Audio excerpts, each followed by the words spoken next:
campus, and I'm originally from Mexico City, so it made total sense for me to go to the United States and start my international career there. So today we're going to speak about the female experience, specifically about the MBA, of course. This is our agenda. We're going to speak a little bit about Holt. Here at Holt, we believe that a business school should give you so much more than a degree. So education is all about transformation. Students want skills that will transform their lives. Employers want graduates that will transform their businesses. And of course, that the society wants businesses that will transform the world. And like all change, it all starts with action. And I'm sure that you are all here because of this. So I don't know if any one of you know. Unfortunately, I cannot see your faces. I cannot see who you are. But around the world, there are 16,000 business schools, and there are only 88 business schools around the world that are triple accredited. Okay, here at Holt, we are the first and only business school in the United States that we're able to achieve the Triple Crown status, which is held by 1% of business schools worldwide, which is huge. So Holt is recognized by business educations, by these three business accreditation bodies, which are AACSB, AMBA, and EQUIS, right? So we are very proud to be recognized and ranked among the best business schools in the world by some of the most prestigious independent ranking and accreditation bodies, as you can see here. So I wanted to highlight here that we are the number 9 business school for female faculty for the Financial Times. Here also you can see some other rankings for Forbes. We are proudly ranked amongst the 17 best international MBA. We also have rankings for Bloomberg. You can see all of these details if you can go later to the rankings. We have it in our website. So here are our MBA programs. And there is a chance of doubling your chances in the global job market with a dual degree. So the idea here is that you'll choose an MBA program, no matter if it's a one-year MBA program or an executive MBA program, which is the same as a part-time MBA program. This will not last 1 year, it will last 2 years. Okay. The program that is eligible to be followed by a dual degree, a second master's program that you can do in as little as 6 months extra, is the 1-year MBA program. And this means that you can do a master's in international finance, or even in marketing, or in business analytics, or in entrepreneurship and innovation after your 1-year program. This is optional. This is completely your choice. Okay. So the whole MBA program has been designed to develop the skills that are most in demand with the employees worldwide nowadays. This is, of course, so that you can add value from your first day on the job. And of course, this is why Holt is designed to have 4 home campuses locations around the world, and then 2 additional home campuses in the summer term.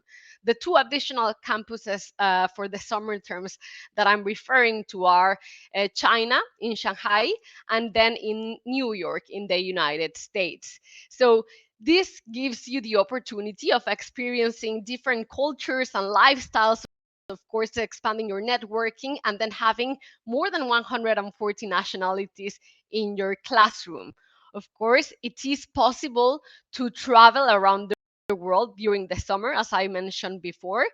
And these are the campuses that you'll have available to start your first degree. You can start the first 8 months of your program in the United States, whereas in San Francisco or in Boston or London or Dubai, and then follow in the summer by any of these campuses available as well plus the summer campuses that I mentioned before. Okay, so here are some statistics to further illustrate the community that you will be immersed in if you decide to come to Holt. With over 145 nationalities, it really means that no nationality represents more than 12% of the student body. We do receive people from all around the world. All of our faculty, of our students, of our staff is all around the world. Our students, we can say that generally speaking, they speak 122 languages, and our professors hail from 45 different nationalities.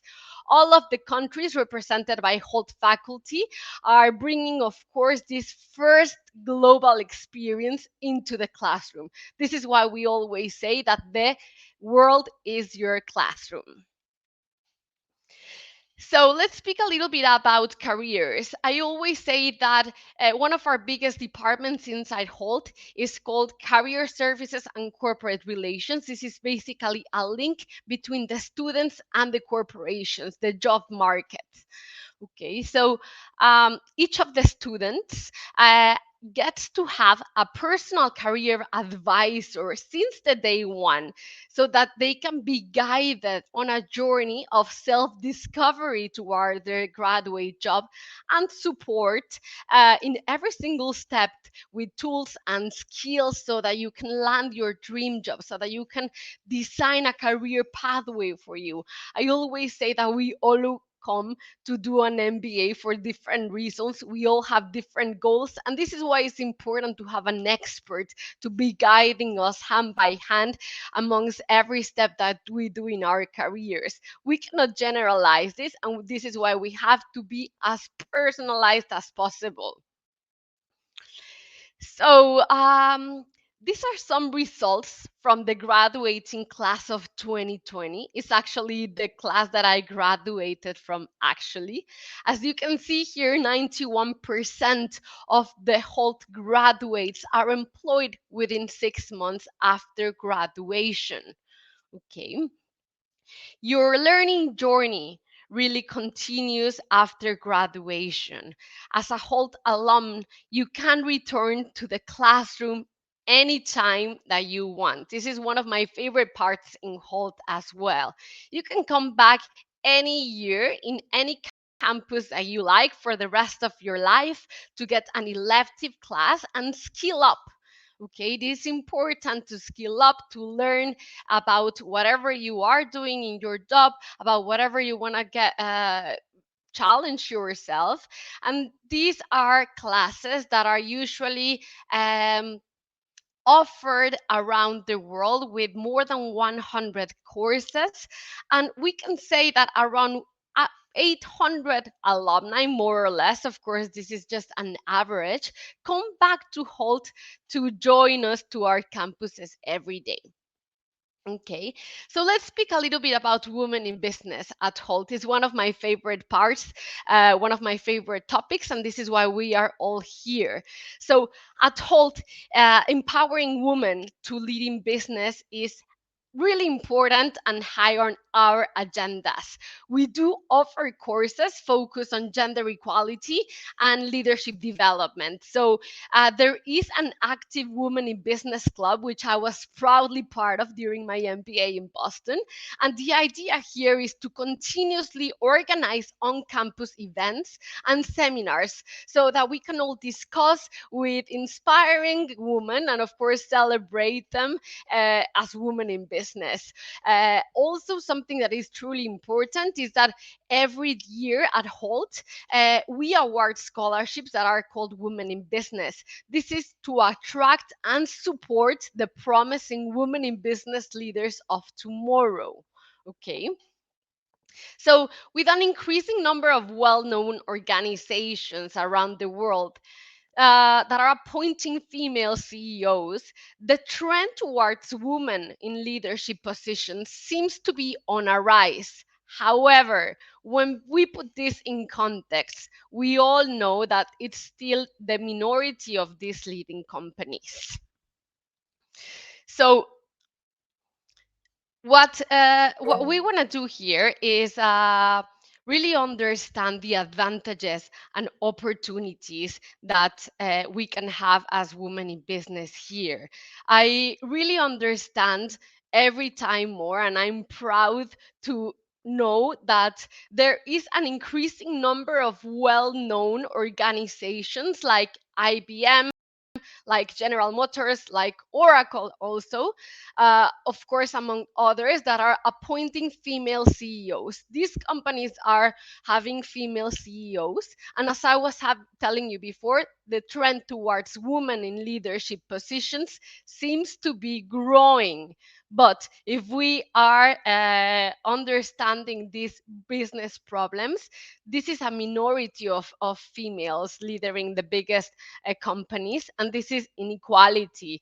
Inequality can be a big problem so today. So along the courses that we offer at Holt, like organizational behavior, like leadership development, like entrepreneurship and innovation, and others, Holt really focuses on deep dive into the commitment to things like equitable gender representation, inclusive company culture, and work-life balance, which is very important. Entrepreneurship, of course, is very important amongst other reasons, but because of the fact that running your own company as a woman offers you the opportunity as a woman to collaborate with other women, to hire other ambitious and like minded women like you that can foster new generations of women in leadership roles. So, of course, this is important if you understand, if you go to a business school, this is invaluable for you because of the network that you can get and the opportunity to and the chances to meet new mentors and fellow students and professors and campus speakers that will be willing to fight or to learn towards the same. Okay, so one of the things that I can tell you is that the biggest thing that I left my MBA with, beyond, of course, the hard skills that I learned about management, was the better sense of confidence that I learned in myself. I mean, for me, studying business, going to business school, was way much more about learning. I mean, business, which is something that I did not learn in my bachelor's, is way more about learning than learning finance or accounting. It can be really intimidating when you're the only woman or one of the fewest women in the classroom. But this will give you confidence in the classroom and then outside the classroom when you are in situations that will bring you, of course, out of your confidence, out of your comfort zone. So I really invite you to go deep dive with the whole blogs that we have about women in business so that you can understand some of the articles that we publish as staff, as alumni, as the faculty for embracing equity, for women leaders, for female positions. Of course, we do celebrate the International Women's Day every day in various ways, with the Women in Business Club as well, with all of our different campuses. So this, of course, has to be with the deep knowledge of leadership development and this promotion, this idea that Holt is encouraging for women. So this is why I'm here. This is why I believe that I enjoy my work after graduating from my MBA at Holt, because I understand every day more that there isn't a limitation. I am able to learn every day more. And this came for sure after the MBA. The fact of being able to learn a skill every time, to be able to challenge yourself, to be able to speak to everyone. I always tell that one of the things that I appreciate the most about the MBA at Holt is being in the hallways in campus and being able to speak with other people, being able to be introduced with people that perhaps you were not able to meet if you were not there, if you didn't take the chance. So this is all about the growth mindset. This is an important word that Holt is also trying to teach to the students, and this is why you should really challenge yourself and constantly try to get the best version of yourself. So here I have Q&A section. I'm not sure if I'm going to be able to hear you right now, but if no, I'd love to connect with you in the future for future one-to-ones. And this is it. Thank you very much for listening to me. This was all my presentation.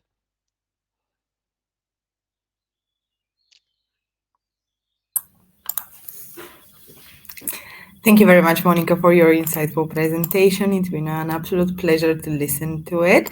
I have a few questions for you, if that's okay. Definitely, please. Yes. Okay, perfect. I would like to start by asking you, how can women leverage their MBA education to break through the glass ceiling? So embracing the MBA education, I think that this is very this is a very, let's say, individual thing to I take. I mean, agree. as I was telling before, we all have very different goals and objectives when we come to decide to do an MBA. But generally speaking, I really think that one of the most important things is to try to grow the network before, even before enrolling the MBA, to understand which other society like-minded like you are following the MBA, why they are doing it, and then trying to understand if your goals are matching there. Of course, I mean, it's all about researching. Like I said before, I really invite you to see the whole articles that we have, so that you can really understand the pathway that you're going to try to be following during your professional life. I think that's great advice. Thank you for that. All right. What are some of the barriers that prevent women from pursuing an MBA, do you think? Okay, so one of the biggest barriers that I've realized throughout my career is the thing that if we all think that it is a impossible or a difficult thing to achieve, right? There are always big obstacles that are within our lives. This can be financial obstacles, this can be family obstacles, this can be job obstacles, society obstacles. So of course we never live in a perfect surrounding or a perfect moment where we can really decide, okay, this is my moment to go and take this next step. But as I said before, it's just a matter of mapping what is it that you really want to do, and really taking this just taking the chance of understanding that uh, breaking out your comfort zone can really be rewarding at the end of the time. I mean, really, as I was telling you before, and I always repeat, it is important to try to get out of our comfort zones individually. And at the end, it's not impossible. I mean, at the end, I always say, if I was able to do it, everyone is able to do it, so there shouldn't be any reason why you cannot do it. Nowadays there are a lot of student loans from your own country. There are a lot of student loans also from the schools individually, institutions that are encouraging people to go outside their country. So it's just a matter, again, as I was telling you before, of going deep dive and search. Absolutely, absolutely. I think this is very insightful. And to build on that, I would like to ask you, how do you think organizations create a culture that promotes a work-life balance for women in leadership role? Because, as you said, it's a lot of things that we got on our plates, and sometimes it scares us that we are going to mess with the balance we have already if we start the MBA. So, how do you think organizations create a culture that promotes this balance? So really, this is something that luckily I've seen that is improving also every time more in the companies, especially multinational companies are currently encouraging females to really do an MBA. This is where I see, I mean, a lot of companies either allow women to do a part-time MBA where they can keep working and studying at the same time, or allowing them to go to an MBA and then come back to work in their lives. Doing this for the companies make the companies look, of course, better. Also, the paternity leaves, the maternity leaves, as I was mentioning before, these are things that are points, let's say, that are things that we are looking for every time more in companies. So where companies realize this, they of course are trying to allow this every time more. They try to let's say communicate this every time more. So it's just a matter of us also communicating to our managers that it's also important to us to challenge ourselves to have our professional lives and our personal lives as well. And again, I mean, taking just this next step towards this. Absolutely, I couldn't agree more. All right, one last question that I have, because you already also mentioned that Hout is an international business school. So I would like to know, how is diversity in the MBA classroom enriching the peer learning experience? We have women, ladies from all over the world today, so I'm sure that they would be interested to know. Great, perfect. So this was personally one of the things that encouraged me the most of joining Holt. I personally started my career life since I was very young. I started working and studying since I was 18 years old. So for me, it was really important to challenge my life and really understand the challenges that the companies wanted me to learn, rather to only being in a school where theory was only gonna be the thing that I learned. So the thing that on that made me take these next steps towards going to do an MBA was because I was just not willing to quit, let's say, my active career life to just go into a classroom and then just focus on hearing from a professor, from a classroom, I mean, from a lecture, and then going to do a test. For me, it was important to practice, to go out and really put in practice what I was learning in an immediate way. So what Holt does here, the way of learning by doing, this is a lemma that is not a joke in Holt. It is a very real thing that I value a lot at Holt, because after you have a class, you'll get to have a business challenge. This means that a company, a real life company that is operating nowadays in the subject that you are studying, no matter, I mean, depending, of course, this company will come, an executive from the company will come to the classroom and present a subject. I mean, one of the situations that the company is dealing out the most right now, a problem that they are dealing, doesn't have to be a problem, but let's say, I mean, a situation that they want to focus right now, depending on the subject again. So what Holt does is they assign people into groups. These groups of people are strategically assigned for people so that we can all be exposed to people that don't come from the same place that we come from. This is ideal, culturally speaking, and professionally speaking. We try to mix people that come from different backgrounds. So what we do here is business simulations. So okay, we have this business topic to challenge, to tackle. How are we gonna do this? Okay, you, Monica, you studied communications. Now you'll have to be the finance, let's say the finance manager. And then your teammate Simone, that comes from Italy, that studied medicine, let's say, he'll have to be the marketing manager now. So let's see how we're gonna figure out ourselves to do things that we haven't done before. And this is where we challenge ourselves. This is where we know other people. And this is how we interact in a way that perhaps we didn't know that we were able to do it before, or that we would have not been able to do if we didn't take this step in our career to challenge ourselves. And this is why we always say that doing an MBA, always, I mean, it's like a triple change in your career, let's say in your life. It's a triple change in the way that you will change to another place to live, geographically speaking. You will for sure change job positions, because you will be challenged to have an upgrade in your career pathway, of course. And you will change, not necessarily, but most likely you will change the industry that you are developing in, because of this experiencing that you are having throughout the experimental learning. I agree. That sounds really exciting. Thank you very much for your insightful answers. And thank you for joining us today. Your presentation was absolutely inspiring. I'm sure that the ladies found a lot that they can relate to.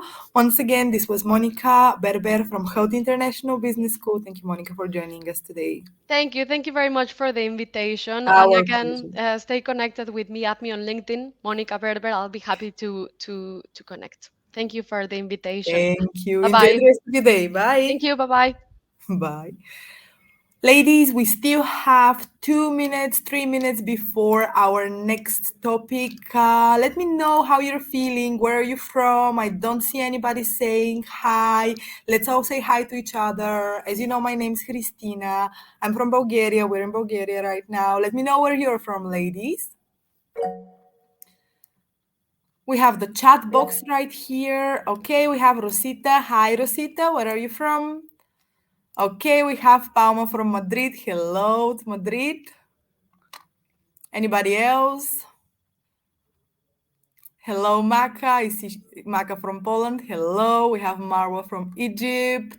Marta from Paraguay. Hello, ladies. We have Alexandra from Ukraine. Hello, everyone. So I see you. I see that you're here. I'm glad that you're here.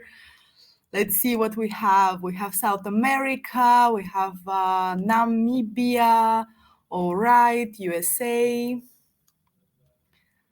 Perfect. We have Dominica, Argentina. Perfect. Hello, everyone. Get to know each other. Say hi to each other. Let me know if this is your first time for the Women and MBA event. Let me know if you have any questions. How has it been so far for you? Did you join the other sets or this is your first set? Hello, Tebogo from South Africa. Hi, everyone. Okay, so I see we have a couple of people from South Africa. Hello, Chin. Happy to have you. I'm happy that this is your first time. I hope you enjoy it. Perfect. Zama is having the first time as well. Catherine as well. How is it for you, ladies? Are you enjoying? How are you feeling? We have Hajar from Iraq. Hello, hello.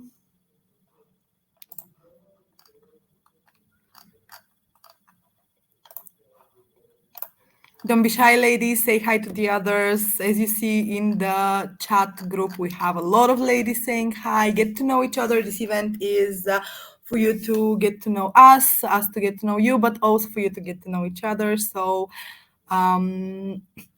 if you're not shy, just let us know. We have Alexandra. It's her first time as well. Hello, Alexandra. I hope you're enjoying. This is her second set. She thinks it's really interesting. Amazing. Okay, you ladies keep talking to each other, keep letting us know where you're from. For those who are joining now, welcome to the 2023 Women and MBA Global Online Event. We are here with impactful female leaders. We are here with top business schools from North America and Europe and keynotes from female leadership experts. Now we are going to move on to our next part. After Monica, we have, I would love to welcome Alessia Mason, Assistant Director of Admissions at Johns Hopkins Carey Business School, who will be joined by Trishawa Kathari, sorry if I'm mispronouncing that, former data consultant at Bank of America and a current MBA student at Johns Hopkins Carey Business School. They will talk about moving beyond parity, creating inclusive organizational and learning cultures. Ladies, are you with us? Yes. Hello. Hello. Hello, it is lovely to have you, ladies. I can see you, I can hear you. The floor is yours. Awesome, awesome. So I'm going to go ahead and share my screen here.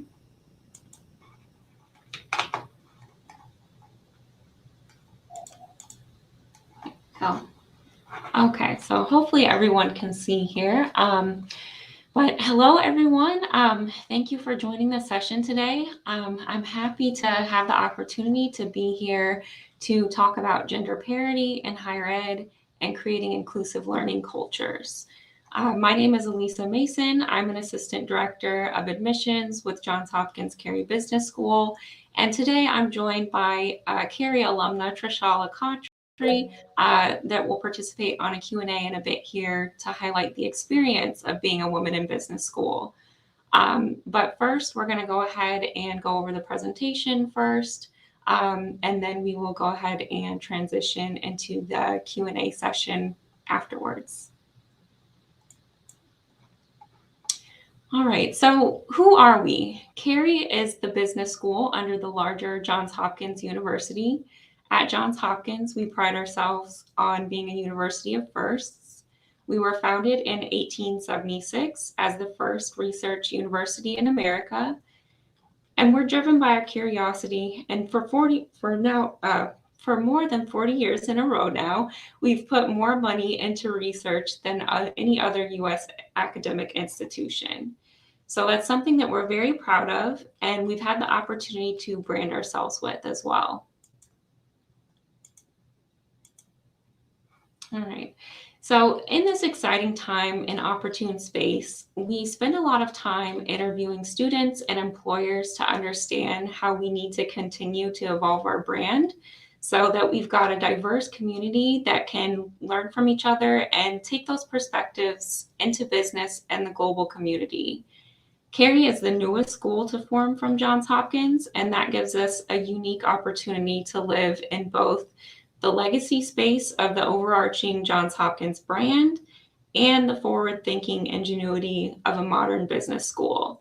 So with that in mind, we're going to go ahead and go to the next slide here and discuss the history of women's enrollment in business schools. So this graph illustrates the amount of graduate business degrees conferred by U.S. post-secondary institutions for both women and men from 1970 to 2017. As you can see, after 1970, there was a steep incline in the amount of business degrees that were conferred by women, and we've kind of been coasting along with incremental increases since the 80s. There were many different social movements in the US that went on during the 70s that we can theorize to have had an impact on this, such as the women's liberation movement. Women were being able to open their own bank accounts independent of their spouses, and possible increased enrollment of minority women due to civil rights bills that were signed in 1968. So aside from these examples, there were many other events and cultural shifts that contributed to that increase as well. We're going to move on here. So this graph represents enrollment of men and women in Carey's full-time MBA program starting in 2016. Per the graph, we were pretty fortunate to have a bit of a different story to tell as opposed to the US national averages. We've been pacing well ahead of the national averages since 2019, and I'll throw out some of the strategy points that we've used to achieve this in the slides to come as well. The broken ladder. Although we are making strides in business school, we still have much more room to improve. Some statistics that I want to share with you are that 47% of entry-level positions do belong to women. Women lose ground immediately among entering the workforce and hold only 38% of first-level management positions. 28% of senior vice presidents are women. 21% of C-suite executives are women. And lastly, only 7.4% of Fortune 500 CEOs, in raw numbers, that's 37 of them, are women. This was considered a record high in 2020 per Fortune magazine source, and only 3 of those CEOs are women of color. So the question remains, what can we do to promote diversity and inclusion of women in business school and to diversify the business world? The first approach that I want to highlight when we're talking about achieving gender parity in business school is the curriculum. So this first study that I want to share with you is from the article that's titled, "What the Scarcity of Women in Business School Case Studies Really Looks Like." This article examines gender inequality in best-selling business school case studies, and what the research finds is that only 45% of those best-selling case studies mention a woman at all, and only 9% feature a woman as the protagonist or otherwise known as the main character of the case study. They also found that when women are protagonists in case studies, they tend to be in pink industries, which are industries that are related to food, family, furniture, and fashion. So these sorts of spaces that are traditionally viewed as socially acceptable for women to lead in, and not necessarily areas that research is showing women to be making strides in when it comes to leading in business. Lastly, none of the teaching notes mention gender as a point for discussion either. So ultimately, the research suggests that the business schools must play their part in socializing men and women to see both genders as leaders. So if we want women to feel included and represented in business, what can we do to start building a more inclusive curriculum? Here's some suggestions. For starters, measuring the diversity of case protagonists and offering incentives to increase the representation of women protagonists could be a first step. Educating instructors on second-generation bias and how it affects the way that women are judged. And lastly, there's a suggestion that we would encourage students to just recognize and value different ways of leading. This would be needed from a top-down approach within the university, from VPs to deans to professors, and so on. The next topic I'd like to discuss is the classroom as a means to achieving gender parity in business school. Who is leading the conversation at business schools? The answer is men, right? So at AACSB accredited schools, only 21% of full-time professors and 26% of deans are women. Women faculty at business schools earn less than men, progress in the rankings more slowly, and overall hold less leadership positions. So why is that? The article that I have linked on the PowerPoint here explores the why around this topic, and it suggests that women tend to negotiate less when it comes to salaries and benefits. Women tend to operate by the book. We're a lot less likely than men to apply for a job position unless we meet all of the qualifications. And specific to higher ed, women faculty have reported a lack of transparency regarding promotion criteria. So if you don't understand what's needed to move up, it's hard for you to do so. Women receive less enthusiastic recommendations. Women simply aren't good at self-promotion, which women tend to shy away from being boastful or overconfident when it comes to discussing our achievements, and often don't claim personal credit. Some other items that were cited were that women receive lower teaching evaluations, women lack mobility, and women are more likely to be caregivers, etc. So how do we fix this overall issue in the classroom between both women faculty and women students? How do we create classroom conversations that promote equity and inclusion? For starters, hiring and retaining more women in full-time professor positions. If women are leading in the classroom, they can affect change in discussions and overall socialization of how women in business are viewed. Representation matters. Carey has been able to achieve gender parity amongst female professors since 2018, and the university believes it has played a pivotal role in conversations in the classrooms. Other questions to think about are, how can we address how gender plays out in cohort dynamics, and how can men be a part of the solution? Some solutions that we've seen play out at Carey are offering scholarships for women as an incentive to diversify the cohort, offering more options and flexibility within curriculum plans. Women tend to have additional responsibilities within the home and family, and again, are more likely to be caretakers. Men can act as allies to women during group projects, etc. Lastly, we would need to develop more modern approaches that are going to address the challenges in today's society, such as learning in classrooms, those classrooms being moved to Zoom. So professors can encourage active participation for everyone through incentives, extra points or discussion points for the day, assigning topics for discussion, asking students to begin those discussions via alphabetical order or other non-biased lists to ensure that everyone in the classroom is heard and seen. Finally, I'd like to talk about what we can do beyond the classroom to foster an environment of diversity and inclusion in business schools. We can and have developed co-curricular elements to support women through their business school journey. Examples of that include providing mentors and sponsors. Examples would be partnering with outside affinity organizations that provide resources. For example, Johns Hopkins particularly has a partnership with Forte Organization for Women in Business. They are an organization or a group that assists women with various different career resources and connecting them ultimately to graduate level education and business. Creating your own resources in-house, such as workshops and seminars for women to participate in, recognizing the differences in how women and men build networks and how that can influence outcomes and earnings. For example, according to the study that I have linked below here, men tend to have wider, looser networks, while women tend to have smaller, closer knit networks.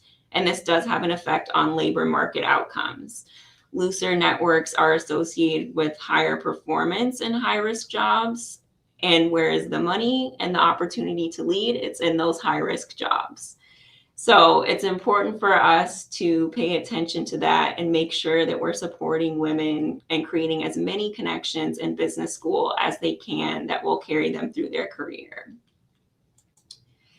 So I'm going to go ahead and wrap up on my portion, but who would I be if I didn't add a little shameless plug for our programs at Carey Business School.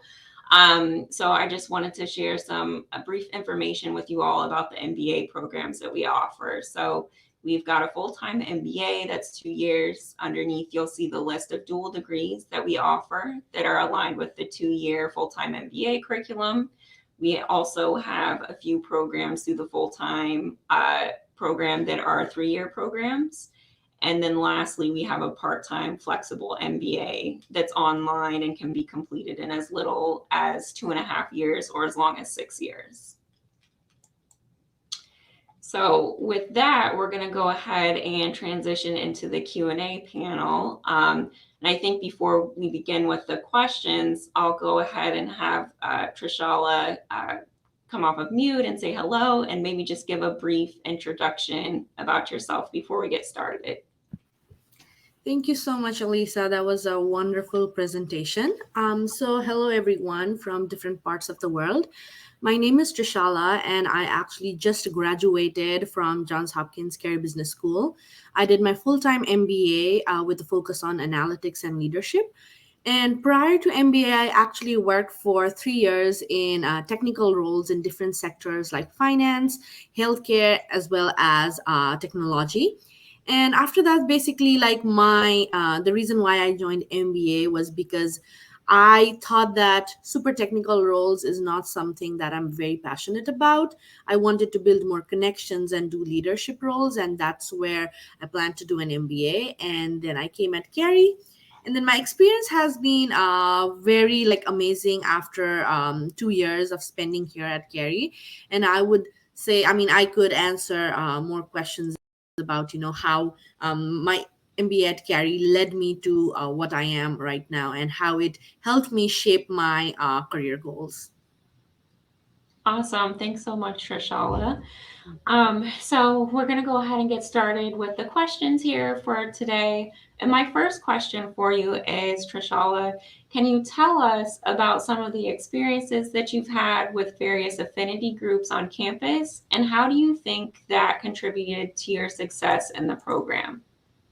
Sure, thank you. So, just a brief background. I am originally from Nepal, which is a small and beautiful country in Southeast Asia.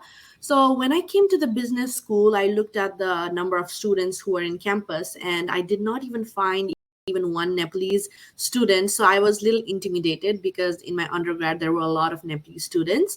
So, I just wanted a way to connect to other people around the world. And the way I did that was through affinity groups. And I also worked as a graduate assistant for student affairs. So I also helped and was the mentor for 20 plus affinity groups. So at Carey we have some professional affinity groups like Women in Business, Net Impact, Africa Business Club, Consulting Club, and all of that. We also have some cultural and religious affinity groups like the Muslim Business Student Association, the Jewish Business Association, Indian Student Association. So, having these many affinity groups, I just felt like being a part of them made me part of a community, because we used to celebrate like each and every like religious and social festivals. Like I celebrated Hanukkah, which is a Jewish festival. We celebrated a lot of Indian festivals and all of that. And through professional organizations, I was also able to connect and network with other professionals in like the bigger networks. So I feel that it gave me a sense of belonging, as well as helped me polish my professional skills as well. So I would say that that helped me a lot. Wonderful, wonderful. Okay, so my next question is, can you tell us about some of the types of events and conferences that you've either attended or assisted with, and how they support women in business school? Sure. So I would say I was very actively involved with the Women in Business Association at Kerry, and that is basically a chapter of the wider Women in Business network in the US. So they organized many conferences and networking mixers. So in the networking mixers, they invited like women leaders from different industry, and they came to our campus either in person or virtually and gave like talked about their career journey and like gave us tips on how to navigate our career. I also attended a lot of like alumni mixer where they brought like women leaders who graduated from Kerry, and that was a platform for us to connect.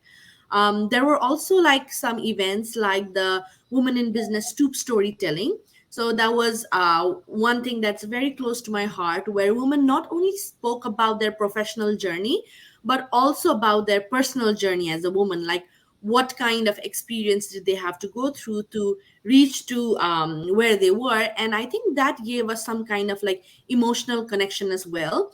So there were like so many events organized by the club, and it was so amazing to see many other women leaders in my cohort as well as other programs, connect with them, understand their journey, and together we were just like a good collaborative group who kind of like s- s- talk to each other about our career goals. Absolutely. So, Trishala, you're also a member of the Forte Organization Network as well. Can you talk briefly about the resources that that organization offers as well? Sure. So Forte is one of the biggest women associations in US, and if you are a student of Johns Hopkins Carey Business School, you actually get a free membership to the organization, and that's how I joined. So Forte also does like a lot of like networking events or speaker series that you can join. Recently, they also had like a career fair that I could attend, and it was mostly like companies coming in the fair talking about what roles they have open, and it was encouraging just women to attend the fair, and I attended that one, and it was very useful.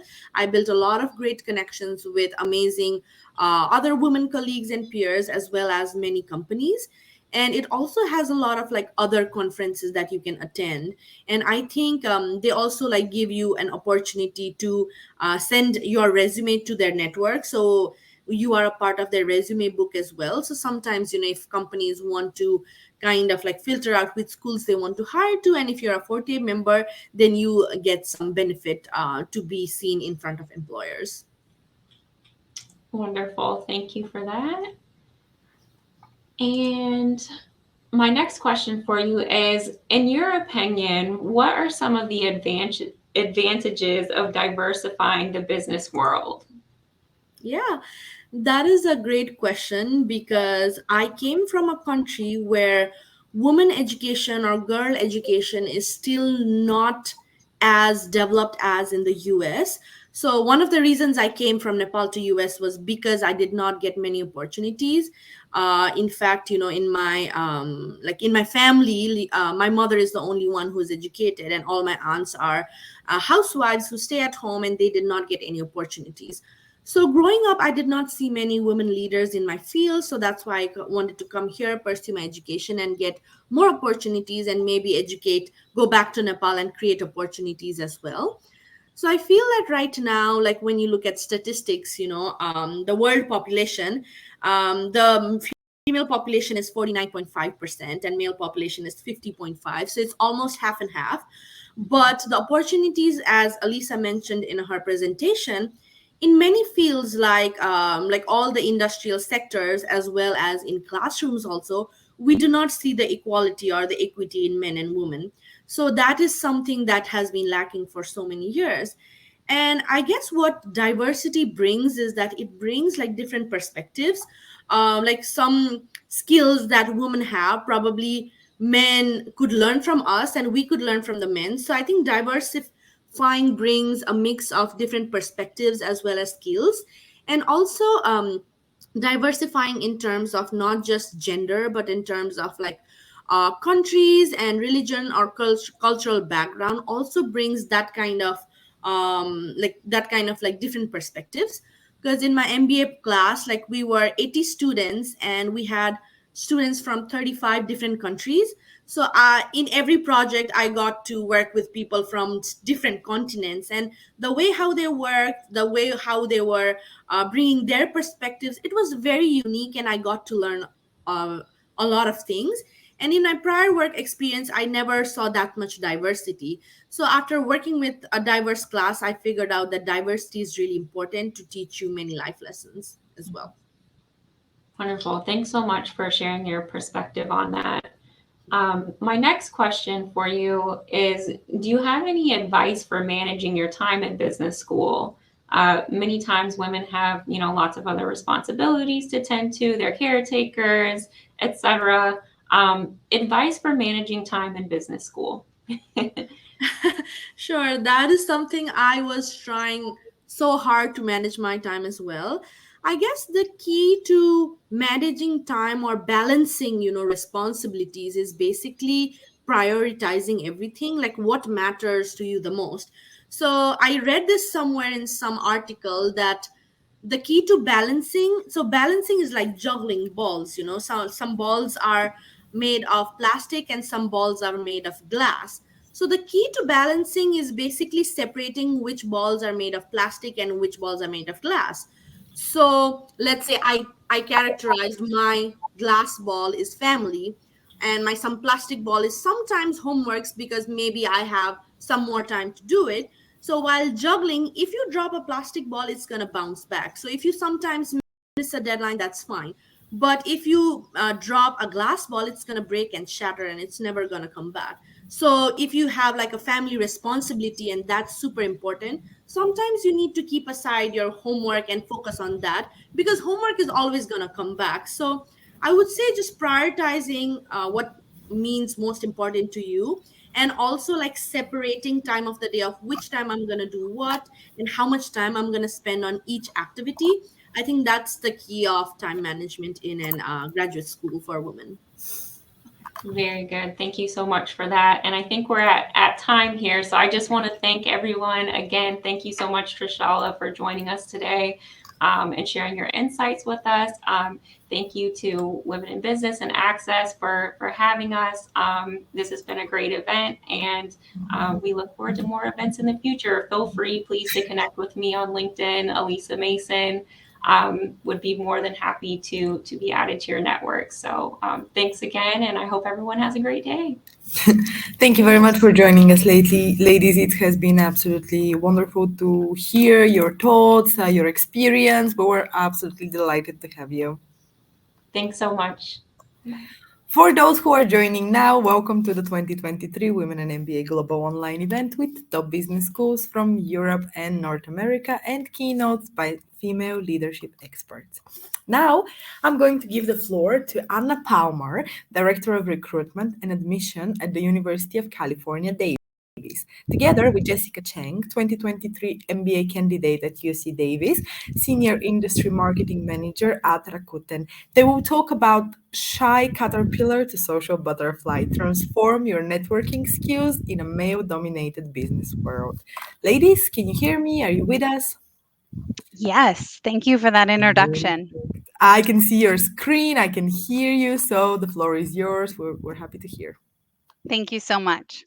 So, welcome to the UC Davis Graduate School of Management. As it was just referenced, we are going to be presenting Shy Caterpillar to Social Butterfly Transform Your Networking Skills in a Male Dominated Business World. And this topic is relevant to us because we often hear the greatest networking skill transformation from our women MBAs. So, let's jump in. So today we are going to cover our speaker backgrounds. I'll introduce myself and Jessica a little bit more, networking differences between genders, and 5 ways an MBA transforms your networking skills. And then we'll summarize it for you. So, like I said, my name is Anna Palmer Hisabi. I am actually an alumna of the UC Davis Graduate School of Management. I graduated with my MBA in 2017. I am currently the director of MBA recruitment and admissions here at the Graduate School of Management, overseeing all of our MBA programs. And I decided to get my MBA because I wanted to become a leader in business development, and I certainly have done that. And a random fact, I actually have a 4th-degree black belt in judo, so don't mess with me. And now I'd like to introduce Jessica. Hi, everyone. Thank you all for tuning in from wherever you're from. My name is Jessica Chang. I'm currently a 2023 MBA candidate at UC Davis Bay Area part-time program. I also work full-time at a global e-commerce company called Rakuten as a senior industry marketing manager. I wanted to do an MBA because my goal is to become a marketing executive one day and eventually start my own business. A random fact of myself, I used to be a wedding planner on the side, and that's why I really enjoy planning events. Thanks, Jessica. We're going to jump right in. Yeah, so before we give any recommendations, I wanted to first share some data about how women network. According to a LinkedIn's Gender Insight report, women are 26% less likely than men to ask for a referral. And if you go on to the next slide, you would know why. In an article on Forbes called Why Women Need to Network Differently Than Men to Get Ahead, really changed my perspective about how women network. But first, we do need to understand that men and women have very different brains, and that's why we do network differently. First, when we think of networking among men, they usually focus on the short-term, immediate need, whereas women are more focused on building long-term personal connections or friendships. Men also are socialized from the get-go to understand that mixing business and friendship is what you need to do to get ahead. But as women, we're not comfortable doing that. Men's network also tend to be larger and broader, which is an advantage because a wider audience really give you more opportunity for career advancement. But for women, often make contacts through people we already know and tend to form a smaller, deeper networks based on trust. Men generally network with a clear goal in mind and are more comfortable asking for what they want. But women generally hesitate to ask for what we want out of the networking interaction. And we usually think of about what we can do for other person first.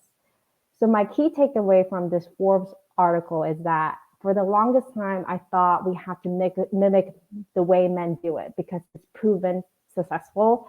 But the study in the article shows that women who try to network like men to get ahead actually do the worst. That's because we are missing one crucial ingredient, which is a close inner circle of women supporting each other. Now I'm going to pass it on to Anna to share our networking recommendations. Thank you. And so, based on this information that Jessica and I, discovered, we found it relevant to share how 5 ways we came up with 5 ways an MBA transform your networking skills, particularly as a woman MBA. So first, this one may seem obvious, but you're joining a new professional network. The brand and the reach of the school that you select is going to be powerful and impactful, and you'll want to know how many alumni that school has, and then the wider reach of the university as a whole. And you may recognize Jessica is actually in the center of the photo on the left there with some of her MBA classmates. Next, you're also joining a broader MBA degree network, just holding the degree itself. And Jessica actually has a good example of this. Yes, definitely, Anna. So my boss, who is a very high-level women executive, she graduated from Stanford MBA. And every beginning of the quarter, she would just ask me, what classes am I taking? And just giving me pointers on what classes are useful for the future and whatnot. It's really an excellent conversation starter for people who already held an MBA or who's pursuing MBA. And you really tap into that broader network who've been through similar academic experience. The other thing is that you're also going to have an opportunity for cross collaboration within other programs, at least particularly here at UC Davis. We have 4 modalities of MBAs. So it's all the same degree, but it's a different platform for the learning experience. There's the full-time MBA located in Davis, California. Davis is located between Lake Tahoe and the Bay Area and Napa, a really great accessible location for a lot of fun weekend activities. And then we also have 2 part-time working professional programs. Jessica's in our Bay Area MBA program. We also have a program in Sacramento at the UC Davis Medical Center. And then we have an online MBA program. Beyond that, the business school itself has a Master's of Science in Business Analytics, which is located in San Francisco, and it's ranked top 10 for ROI in the world. And then we have a Master's of Professional Accountancy program. So all of those other programs are opportunities for you to connect and network across different programs. And then beyond that, there's also the university itself. So we have industry immersions here at UC Davis that have executives come into the classroom and teach business problems to our students. And the students who are in the classroom are MBA students coupled with other PhD students or other university students that are coming to learn from these executives. And it's really interesting to see the MBAs problem solve with other subject matter experts. Next recommendation that we have on how to transform your networking skills with an MBA is to build confidence in the classroom in a formal learning environment. And I apologize, my phone is ringing in the background, but there are 3 examples here on the screen, all focusing around female faculty that we have in the classroom. The UC Davis here at the business school, we host a Financial Times Biz Quiz, and there's an image here with Professor Ayako Yasuda in the middle of the team that won 2nd place from UC Davis. And then Jessica actually has a firsthand experience of how impactful it was to be in the classroom with Vanessa Ericart. Yes. So I recently took Vanessa's strategic branding course and walk away feeling really confident in my branding skills. As a marketer myself, seeing Vanessa being a CEO of her own marketing firm really gave me a vision for my future career. Vanessa also graduated from UC Davis MBA in 2014. So who knows, maybe one day I'll come back and teach a marketing class. Yes, and next, our food and ag study abroad trip that is led by faculty member Julie Morris. This is a really fun opportunity for our students who are participating in the food and agriculture industry immersion that we have to study abroad and get exposed to, an international experience of in food and agriculture. The 4 industry immersions that our business school has are in the subjects of food and agriculture, sustainable energy, biotechnology, and then CFO for technology. So each of those provides a more deeper dive industry look and hands-on learning experience in the classroom. Thirdly, growth beyond the curriculum. Jessica, I think, is going to share a little bit more about this one. Yes. So I am currently the president of Women in Leadership Bay Area Club. And based on the Forbes article I mentioned earlier, women should really leverage our strengths to our advantage, which is form a strong female support group. And I truly feel that I have found a very close female group through this club where we'll talk about gender specific challenges and offer advice to each other, or just simply cheering each other on in our career. And besides that, we also bond outside of the classrooms. We did a vision board workshop. We recently just did a yoga on the beach together. Just simply create memories and have fun. Yeah, thank you for sharing that experience. So this bullet point, growth beyond the curriculum, is really to highlight as you're exploring an MBA program, you want to look at what the curriculum is, or what the extracurricular activities or supplemental programs are beyond the actual curriculum. Our STEM designated MBA program is a rigorous program, and you're learning a lot of those analytical skills in the classroom, but the soft skills are also really important, which is why we're also talking about networking here. And two other things to point out here at UC Davis: we have our collaborative leadership program, which is a way for you to become a stronger leader, and to build those softer skills of knowing who you really want to be when you walk out onto the professional stage, um, and become a global leader yourself. And Jessica, I believe you're participating in that program.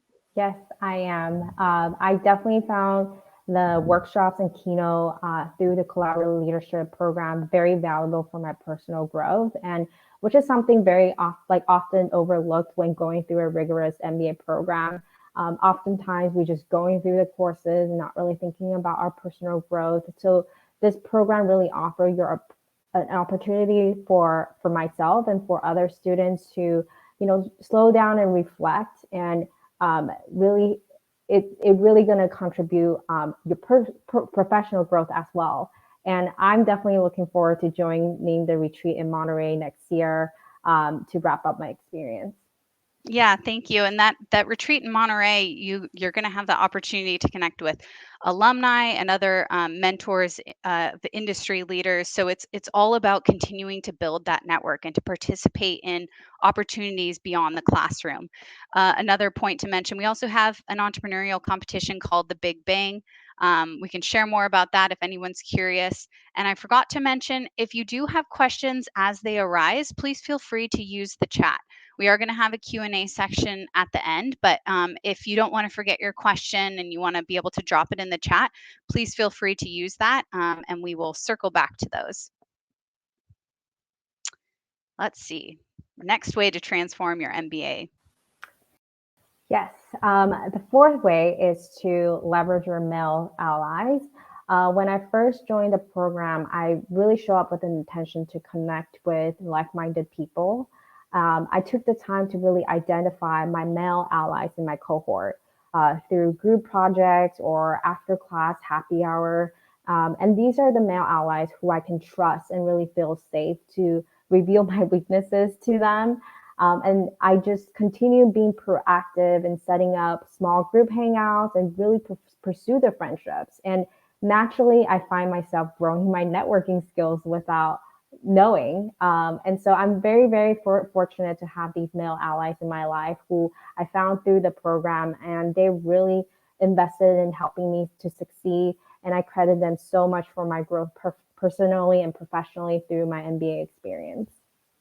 Yeah, thank you for that. And I think as you and I were talking, you had even shared an example of, wanting to craft this perfect email, and being able to trust one of Mhm. your male classmates to send that template to, and get feedback from him.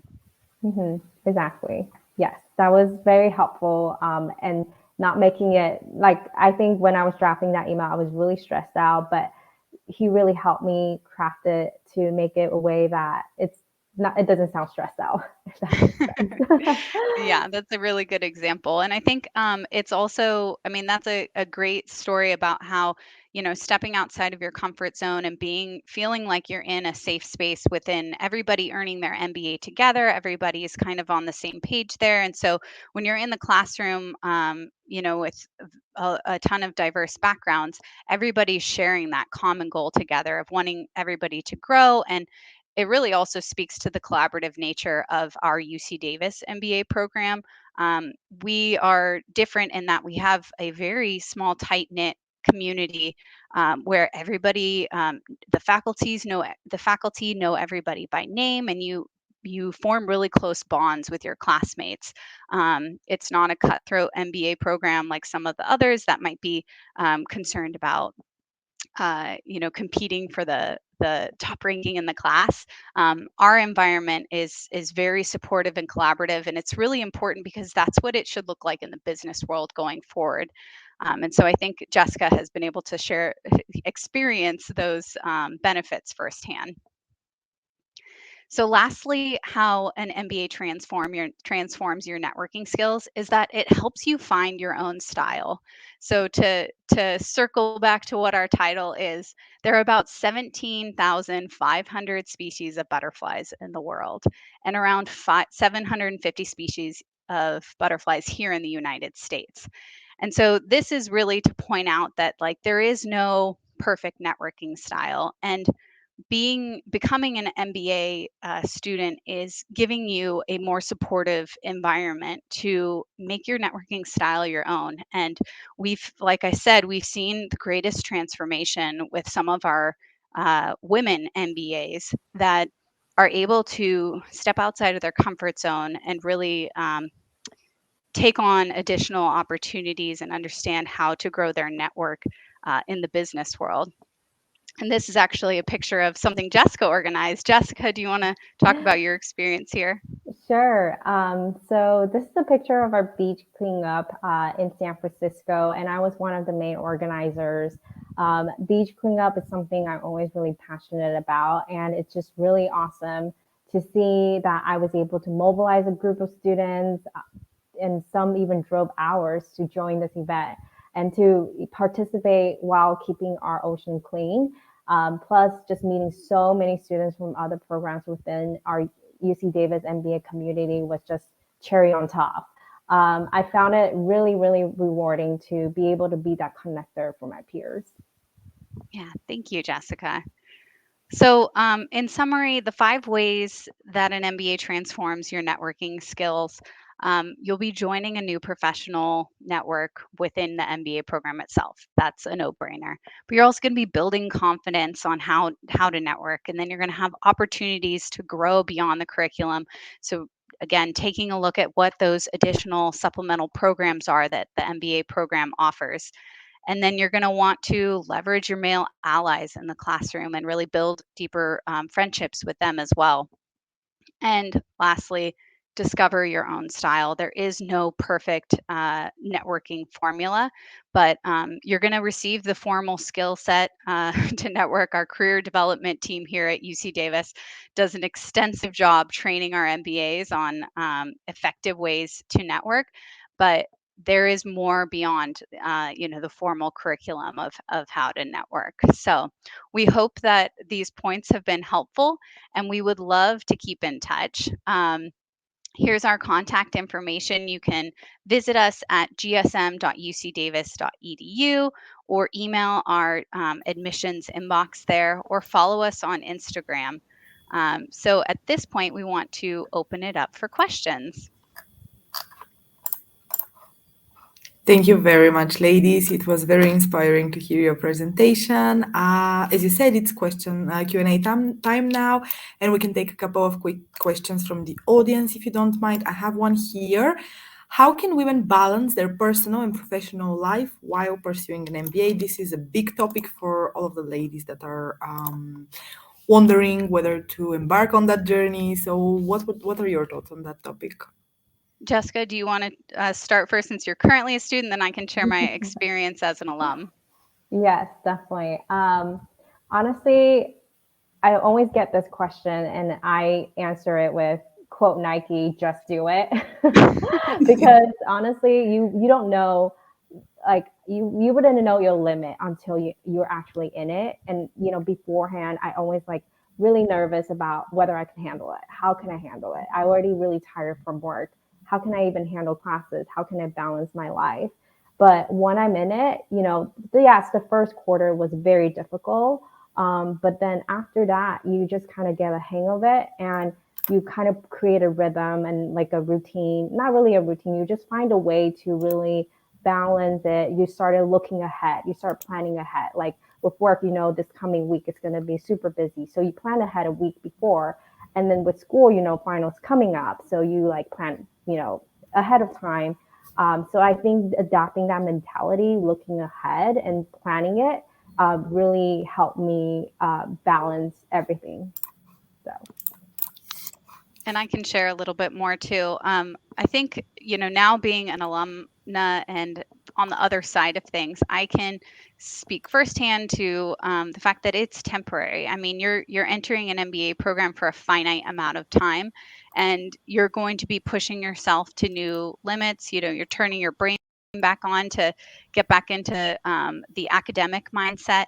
And it's hard. It's, like Jessica said, it's really exhausting at first in the first quarter or semester, but then you start to build that muscle and that brain power again. You get into a rhythm, and before you know it, the program's over and you miss it. But the main takeaway, and what I always tell our students coming in, is that the program that you choose is going to be what you make of it. Just like with anything in life, take full advantage of being in your program, because once it's over, it's done. And I know Jessica has been extremely involved in additional extracurricular activities. She referenced being involved in the Women in Leadership Club, but she's also involved in some of the social events for the school. And Jessica, do you want to share your Yeah. experience about planning the Bay Area Signature event? Yeah, so I'm also the VP external for our student association. So we have a signature event, which is our temple event every year, a huge networking event with like around 100 people coming to celebrate the end of the year and network. And the theme is going to be Casino Royale. So it's voted by the students, and we're able to, have fun and just to celebrate and network and get to know each other. Thanks, Jessica. Do we have any other questions in the chat? Yes, we do have one more question. It touches on a very important topic, so I would love to hear your thoughts on it. How can women overcome imposter syndrome and gain confidence in their abilities as leaders?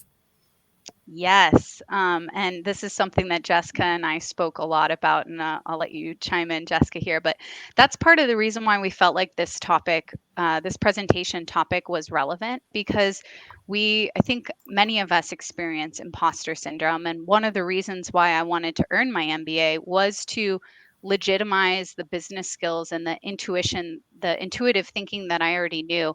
A little bit more about my career background. I started my career working for the United States Olympic Committee in the marketing department, and I didn't have a business background, but I knew that I was interested in business, and so um, I wanted to have a stronger seat at the table. And so getting an MBA helps you put those skills in your toolbox of having more confidence to be able to have a seat at the table and be able to read, balance sheets and talk about budgets and be able to understand the analytics and the outcomes that maybe your managers or your peers are talking about, and having more of a strategic mindset so that you have the confidence to remind yourself that we all have a little bit of the imposter syndrome. I mean, sometimes we're taking on really big roles, but when you go through a formal program that allows you to learn the skills that you have, it gives you that additional sense of confidence to remind yourself that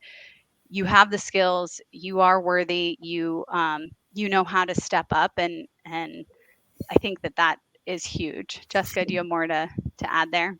Yeah, I think you summed it out. Like you pretty much, said what I really want to add. But I guess one thing to add is, yeah, everyone has imposter syndrome. So being authentic about it, and and realizing everyone's is on the same boat, so that you don't really think that you're alone in this situation. So Yeah. Thank you very much, ladies. It's been an absolute pleasure to have you. This is all the time we have. Once again, thank you for joining us. I hope you have a great rest of your day. Thank you thank so much. you. So, ladies, next up, we have our first keynote speaker for this set, Sharon Wilson, an accredited and award-winning life coach with a 25-year career at London Business School. The topic she's going to talk about with you is, are you bringing your best self to your work and professional life? Sorry, and personal life. Is Sharon with us? Sharon, can you hear me? I can hear you. Can you see me? Perfect. I can hear you. I can see you. You can go ahead. The floor is yours. Lovely. Welcome, everybody. First of all, I'm very privileged to be here amongst such a group of diverse women who are successful, career-orientated, with different cultures and different backgrounds. So welcome, everybody. And if there's any men in the room, to be inclusive for them as well, welcome also. What I'd like to do before we start our presentation is for us to connect together, because I think it's really important that we do connect and make allies and connections. So I'd like us all to write in the chat room your name, where you're calling from, where you're dialing in from, and also one line about what your business card would say about you. So for example, I'm Sharon, I'm dialing in from London, and my business card would say, I'm a best self coach that supports professionals to be their best selves in their work, their study, and their lives. So please can everyone add to the chat room, tell us about yourself, and let's get to know you.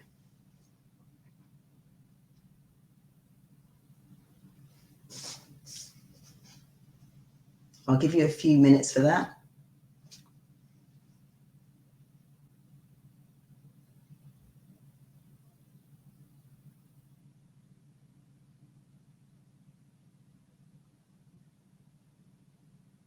Great. We're going to come back to this information afterwards. So please, thank you so much. Hello, Catherine from Nigeria. Excellent. Excellent. Welcome, Chin. Welcome, Sabina and Jennifer.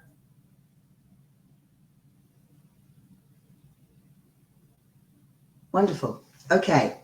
If you want to keep adding them to the chat, that'll be great. I'm going to start with the presentation now, and let's carry on.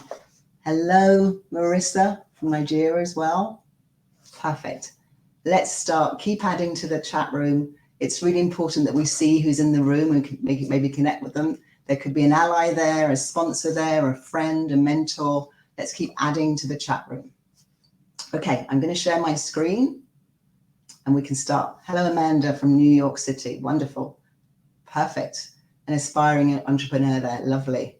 Perfect. Okay. Share presentation time. So because this is an interactive presentation, I'd like us all to take part as much as we can in the chat room. So I'm going to start to share my screen. Okay. So can you all see my screen?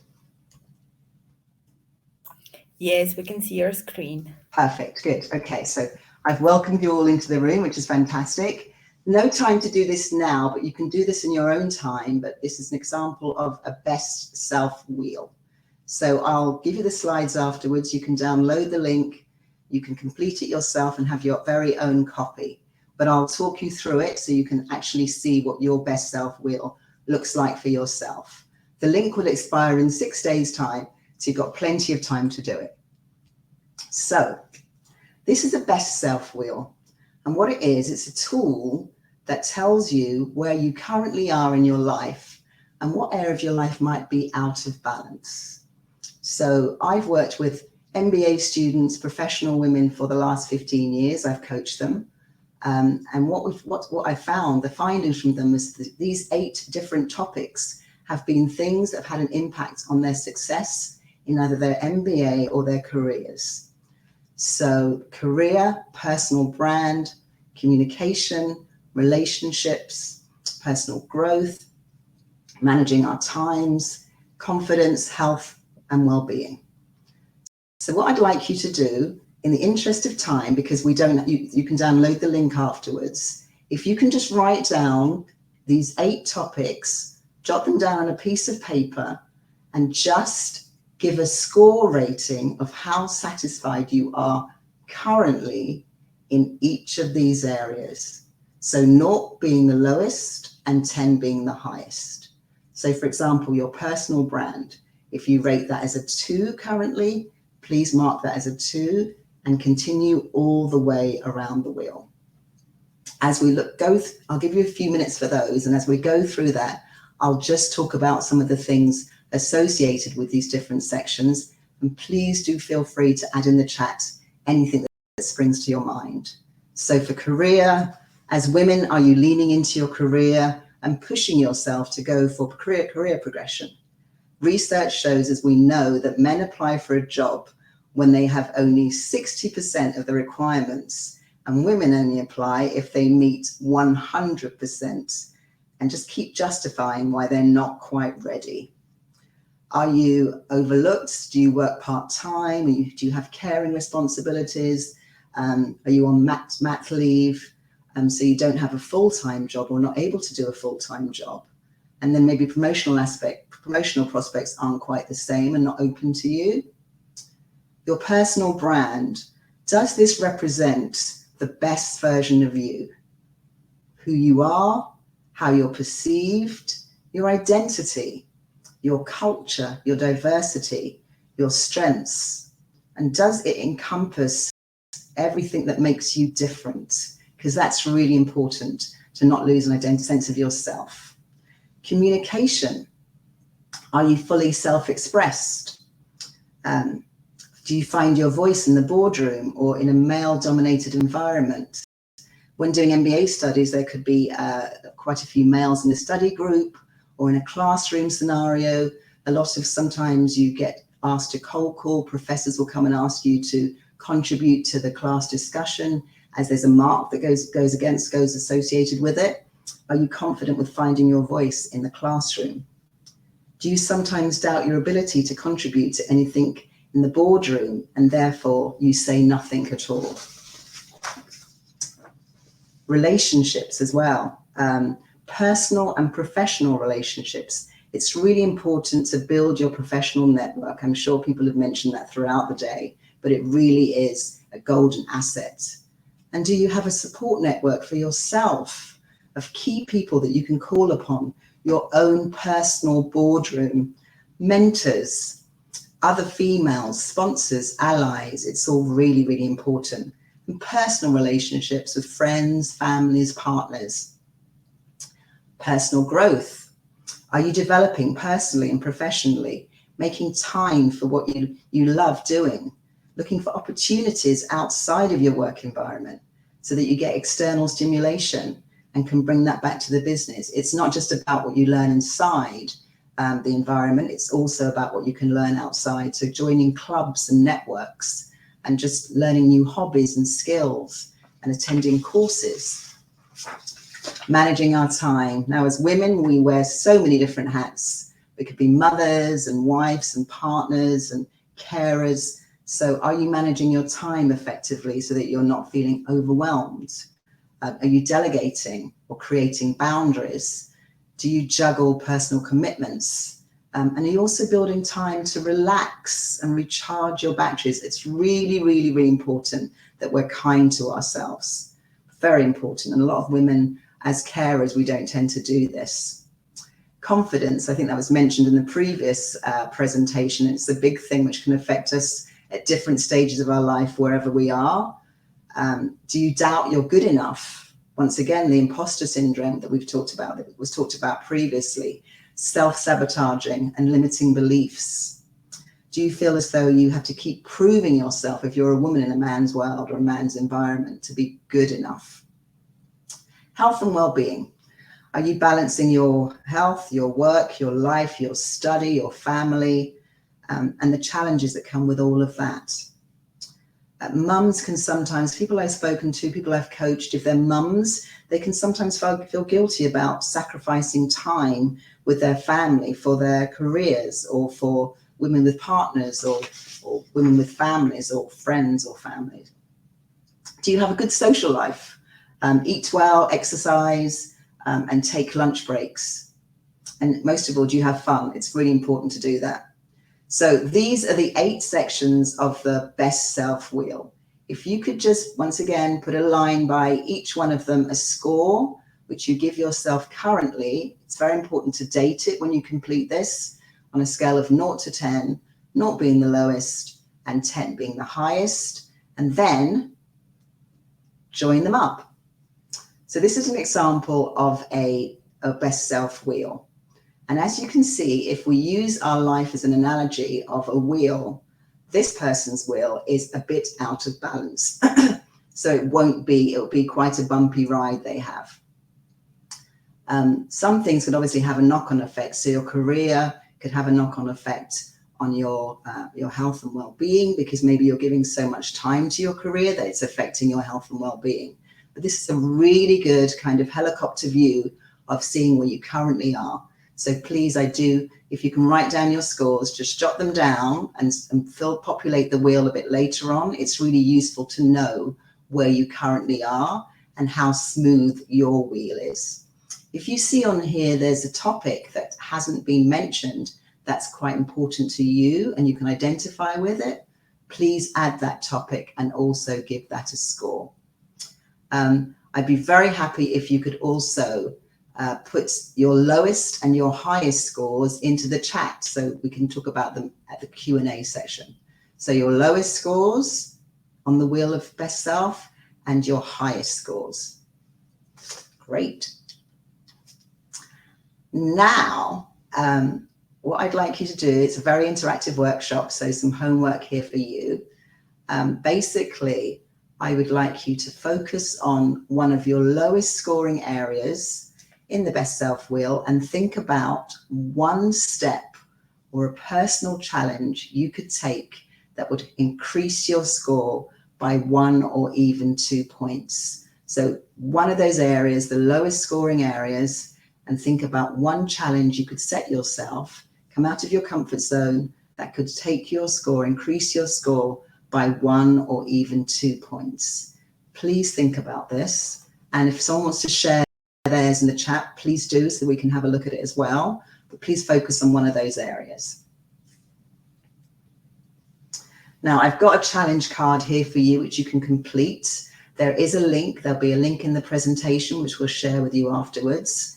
And what I'd like for you to do, because we have such an amazing network of women here, I think it'd be really useful if you could, once again, the action's all yours, because it's important to know about self-awareness, but without action, nothing happens. There's no change that happens. So I'd like you, please, to reach out to somebody in the chat, and that's why I asked you to put your names in the beginning and your job titles. So there could be somebody in the chat that you think, oh, that person is an entrepreneur, an aspiring entrepreneur. I'd love to find out more about what they're doing and their startup potentially, or somebody who's an accountant, you'd like to connect with them. So really to reach out to somebody in the chat, to send them a message and just say, would you be my commitment partner? And what you would do, you would both share your personal challenges, which are to try to use your lowest rating score and improve it with an actionable goal, taking tangible and actionable steps to actually put a completion date, and to actually say to them, will you be my commitment partner?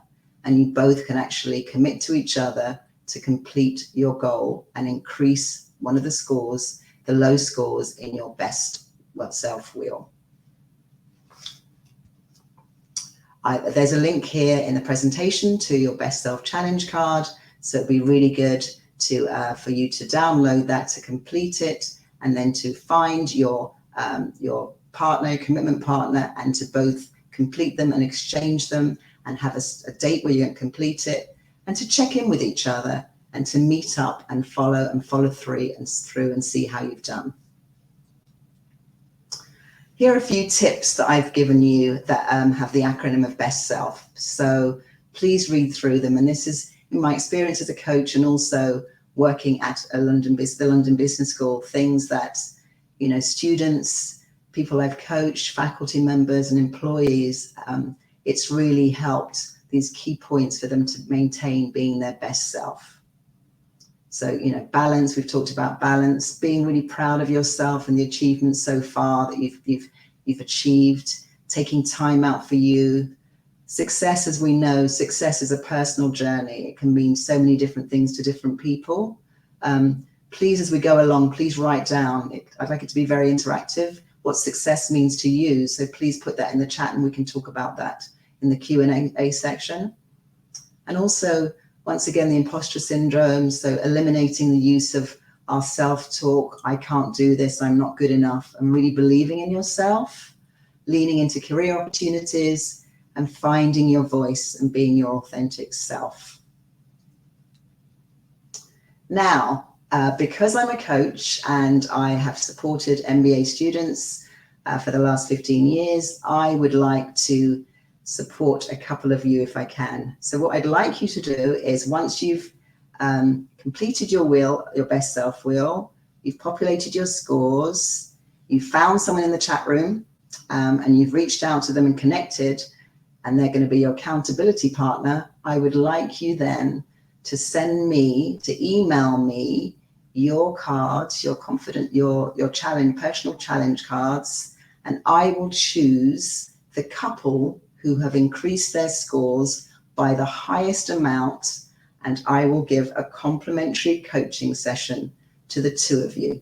It can be about anything, your career, your MBA, anything in your personal or professional life. So once you've found yourself a partner, you've committed to a challenge to increase your scores and your best self wheel of life, and you email the challenge, the scores, how much they've been increased, what you did, how you felt, send them to me. I will choose a couple who've made the highest improvements, and I will give them each a complimentary coaching session so they can be their best selves in their work, their studies, and life, because they all impact each other so much.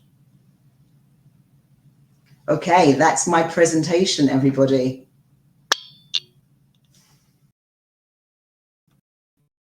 Stop sharing. Thank you, Sharon. It has been an absolute pleasure to listen to your presentation, and thank you for the wonderful opportunity you're providing to our ladies. Now I'm going to give them 1-2 minutes to hit you up with questions if they have. Ladies, don't be shy. If you have any questions, we are more than happy to hear them. In the meantime, I do have one question for you that I think is interesting to our ladies. What do you think is the impact that having women in leadership positions can have in an organizational culture?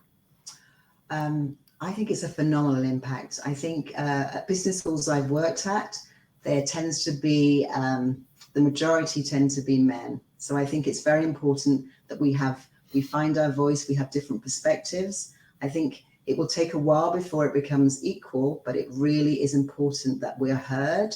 We have different dimensions, different aspects, different views, and it's really important that we can contribute our diverse thought process to sometimes what can be a male-dominated society. So yes, please continue the fight. It's really important, ladies, that we together as a community work to make changes in these areas. I think you're absolutely right. And what do you think are some of the strategies that women can use to negotiate for better salaries, better positions?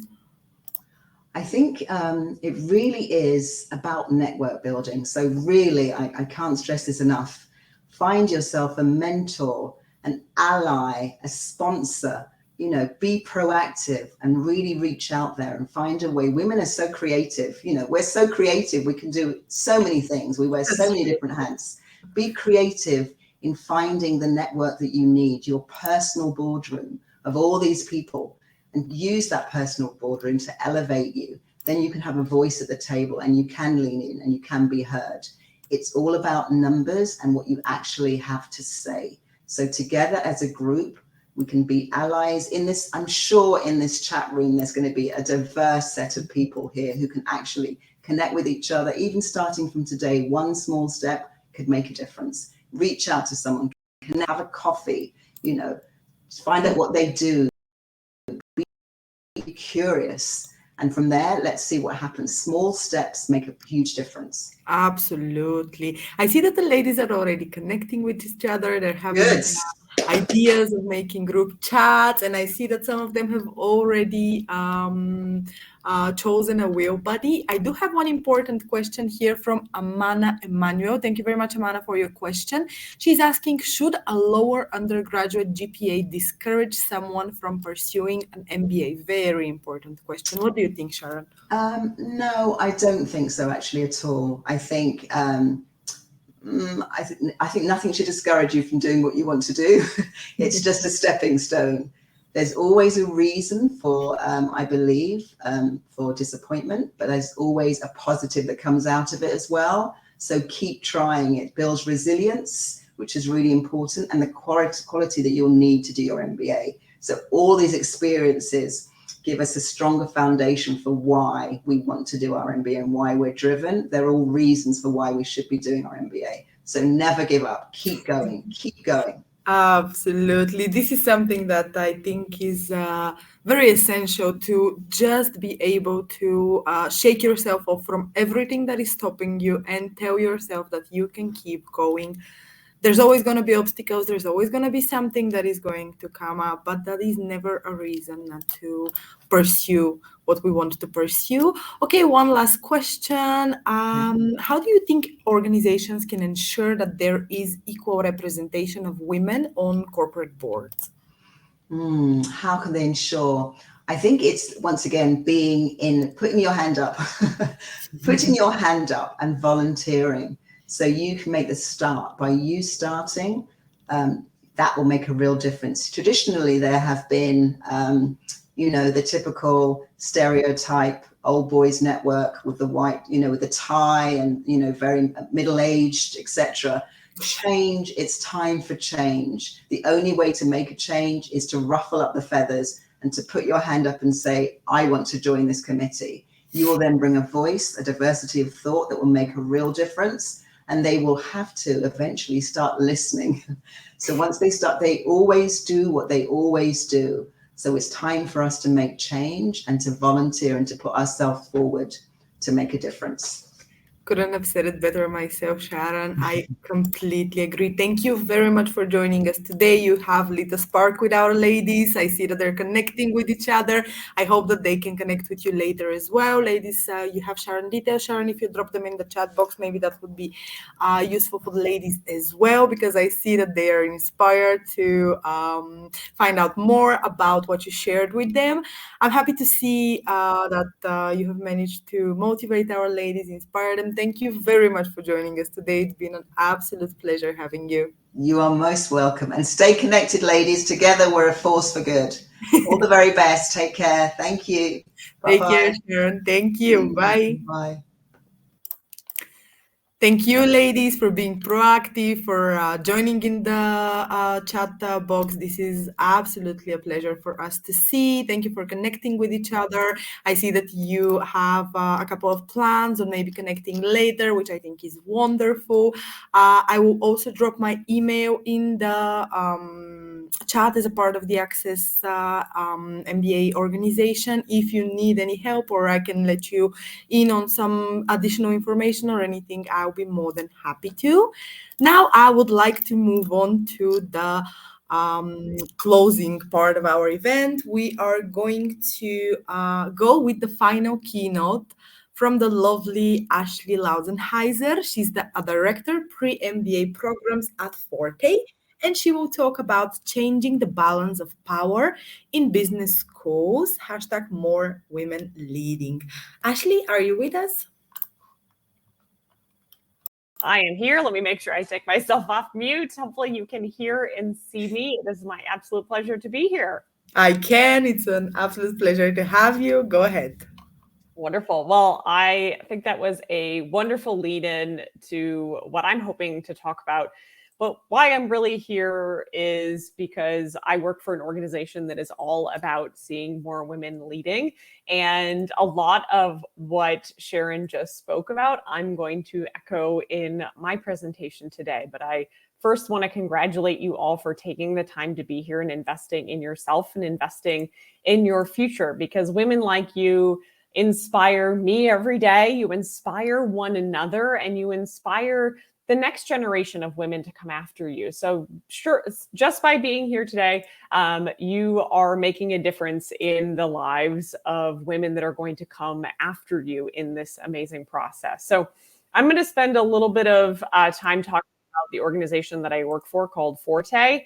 And I'm excited because we are happy to be a partner with Access, but also here to be a resource for you as you go through this process.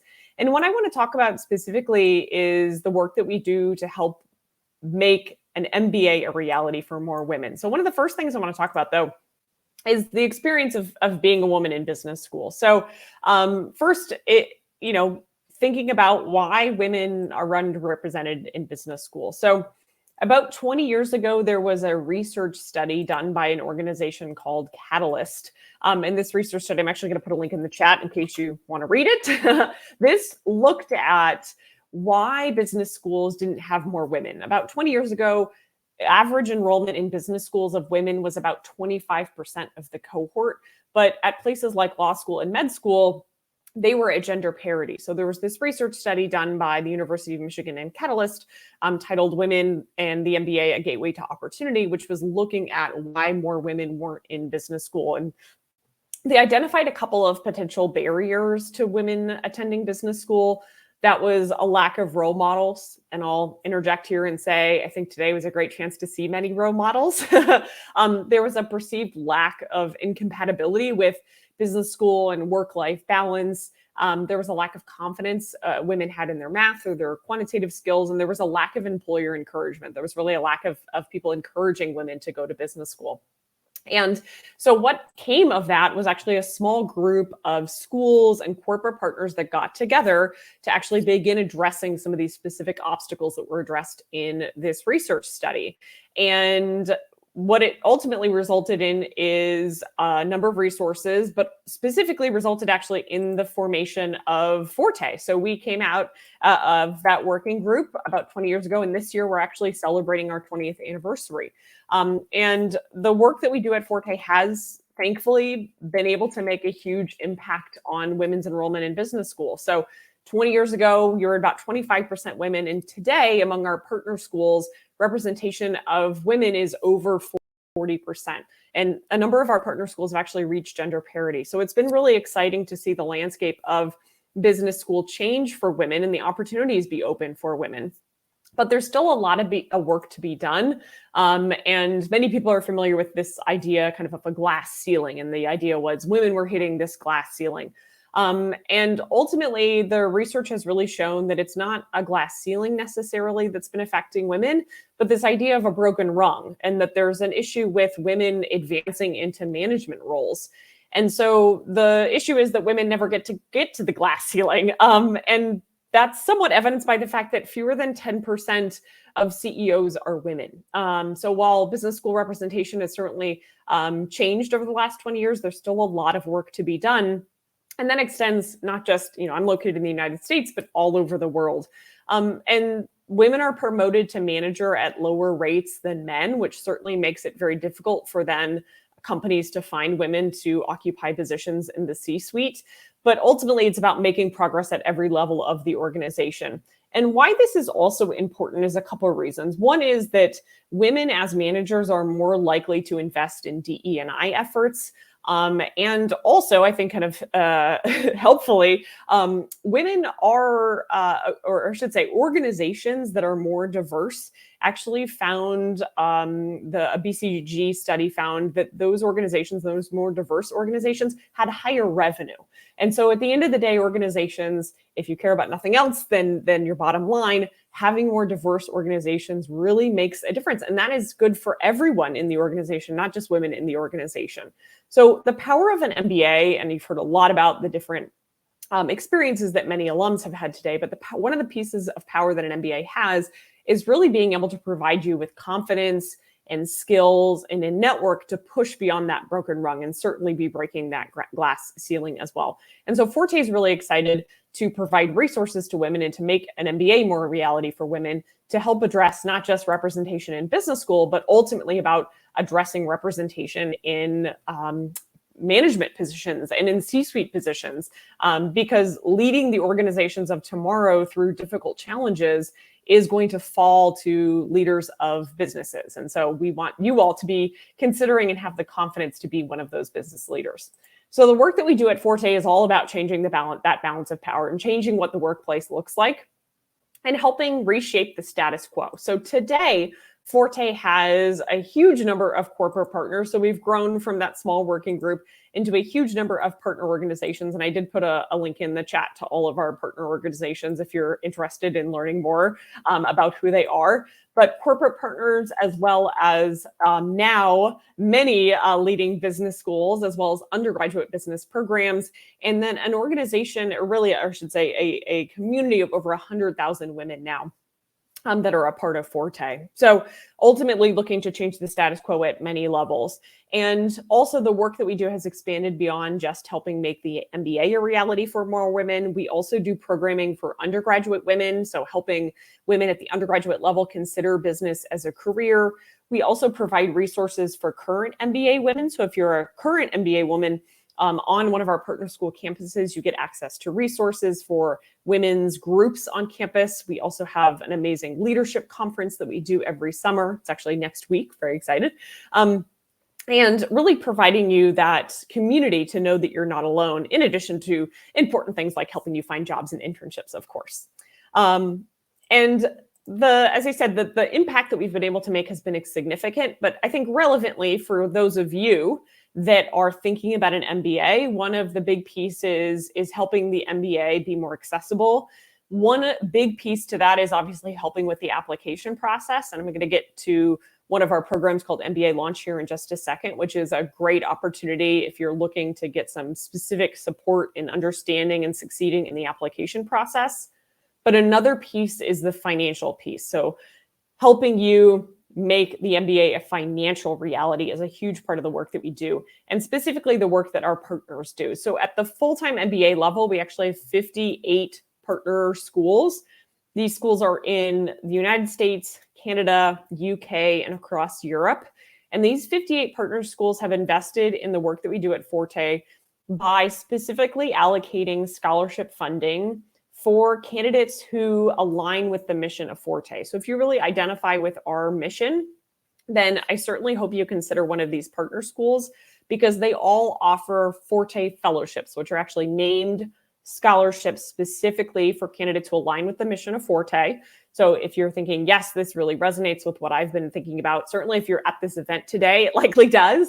I hope you consider one of these programs. So these partners, as I said, all offer specific scholarship funding, and then also resources for women while you're on campus, and resources for allies and advocates while you're on campus to help with women's organizations and help with career services. So the financial piece is huge. But I earlier talked about confidence, and Sharon in her presentation talked about this as well, which I think is really important, which is helping you see yourself on campus. And so we do offer a number of different programs to help with the actual application process to business school. And this is a quote from Molly, who did our on-demand launch program. And part of this, and there was a great question earlier about imposter syndrome. Part of this is really understanding that you already have everything that it takes to get to business school. You do not have to change who you are to find a home in business school. There are so many wonderful business schools out there. There is a home for you in an MBA program. And organizations like Access do an amazing job of helping you understand how many wonderful opportunities they are. You, as I said, already have everything that it takes. It's about finding that business school that's going to recognize that for you. The other piece, of course, though, is helping you put together all the wonderful pieces that are you together into an application. So we offer something called our MBA Launch Program. We offer an on-demand version, which is great. I know there are a number of students here from all different parts of the world, all different time zones. And so our on-demand launch program, and I'll put a couple links in the chat about this, is a great option to help you build a business school application. So the MBA Launch On-Demand program is self-paced, meaning that you can go through the program at your own pace. The idea is that it helps you through each of the components of the application, but really helps you craft your story. Craft your reason why you're doing business school, helps you write compelling application essays, helps you understand which programs are the right fit for you. And so this is a great option. As I said, it is self-paced, so you can go through the program. If you're applying in the fall and you're looking for some assistance in the application process, this is probably the perfect program. I've also included the link to 2 blog posts about women who have completed this program. So if you'd like to hear their perspective, there are 2 blogs highlighting them, Contessa and Molly. We also have a recorded session with some alumni and a live session coming up with alumni. Enrollment is open now. And the program, there is a cost associated with the program. However, candidates who complete this program do receive fee waivers to over 40 of our partner schools. So 40, over 40 partner schools, you'll get application fee waivers. So if you're thinking that you liked a number of schools on that list that I showed earlier, and you're thinking about applying, in the next couple months, this is a great option for you. The other thing I'll say about the MBA Launch on Demand program is it does also provide some test prep resources and discounts on test prep. So if you're still studying for the GMAT exam, this is a great option as well to get some free content and some discounts on test prep as well. I do want to close by saying, and I started with this, but I think it's worth reiterating, is that your presence at an event like this is influential. It's not only influential on your experience as you go through this process, but you are likely influencing the lives of other women in your network. So if you posted about this on LinkedIn or Instagram, people that you have in your network might have been inspired by your willingness to challenge yourself and to seek new opportunity, and may do so in their lives as well. So your presence is absolutely helping us change the status quo. And if you're interested in learning more, I will put my email in the chat. I'm always happy to have an individual conversation, help you learn about any of the resources that I may have already mentioned, or if there's something I didn't touch on. And I certainly hope you also visit Forte's website. We have a lot of free resources as well. And then also it's a great opportunity, if you are interested, to join our free membership and, as I said, be a part of that growing community of women dedicated to changing the status quo. So with that, I'm going to stop sharing. And I'd be happy to answer any questions if there are any. Thank you very much, Ashley. Let me see if there is anything. Okay.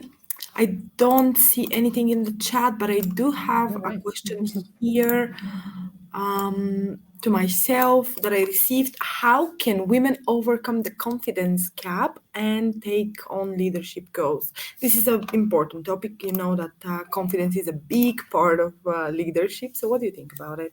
Yeah, I think this is a question I get often. And Sharon mentioned a statistic that we hear over and over again about, if there are 10 criteria to meet, women on average need to meet 10 of 10 to feel that they should take action. So if it's a job listing and there's 10 criteria, women feel that they need to meet 10 in order to apply for that job. Whereas on average, men need to meet something like 4. And so, yes, there's this big confidence gap. And so sometimes I tell women, I understand that you're not confident. How not confident are you? Do you have 0% confidence in yourself? Or are you like 10%? Or are you at like, if you're at 50%? Because there is a bit of, on the one hand, fake it till you make it, which is really tough. But I will say, the more you get used to doing that, the easier it gets. Because I will tell you this now, that there are many, many, if not most people out there just faking it. And I think being an adult is mostly faking it. It's very honest, but very true.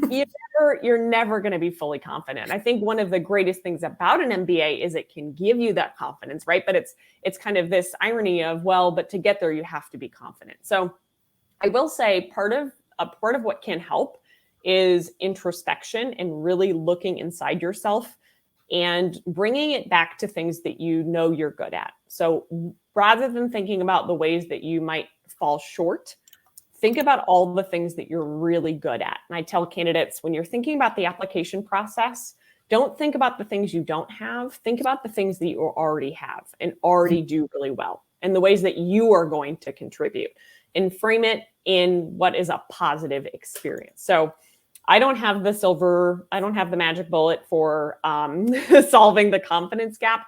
But I guess to reiterate, my two things are: one, sometimes you just have to fake it. And two, instead of thinking about what you aren't, spend time thinking about the things that you are. Exactly. Changing perspective sometimes can change a lot, and it can invite all these new opportunities. So I think that's a wonderful advice.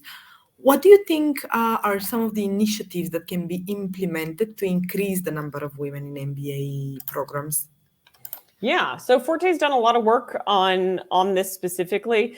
One of the big things, and I tell candidates to investigate this as they're researching MBA programs, is look at the resources that are available on campus and what the experiences will be like once you're on campus. So does your target MBA program have a women's organization on campus, or something like a gender equity initiative, or do they have training and resources for allies for DE&I initiatives? What does the campus environment look like? And also talk to students, talk to current students to understand what support looks like, and maybe what they do or don't enjoy about their experience on their campus. I think those are all really important things to investigate and to interrogate as you're looking at business schools, because not every business school invests in DE&I the same way. So diversity, equity, and inclusion, DE&I, not every school invests the same way or the same amount of effort or time or money into these efforts. And so you are the ultimate consumer here. And so I would say make sure that you're looking at the on-campus experience. That's a big piece of it. And that's where they should be investing, right? Because ultimately you are the product that business schools rely upon. So yes, you're a consumer of them as a product, but it also goes the other way. So I would say be a very discerning consumer when it comes to looking at the on-campus experience. That's usually what I recommend to candidates to look at. Very well said. Ashley, thank you so much. It's been absolutely enlightening to have you here, and we couldn't have finished a better way. I couldn't have wished for it. This is all the time we have for today. Once again, thank you very much for joining us, Ashley, and thank you very much for joining us, everyone. Ladies, it has been an absolute pleasure for the entire Access Online team to have you all here today.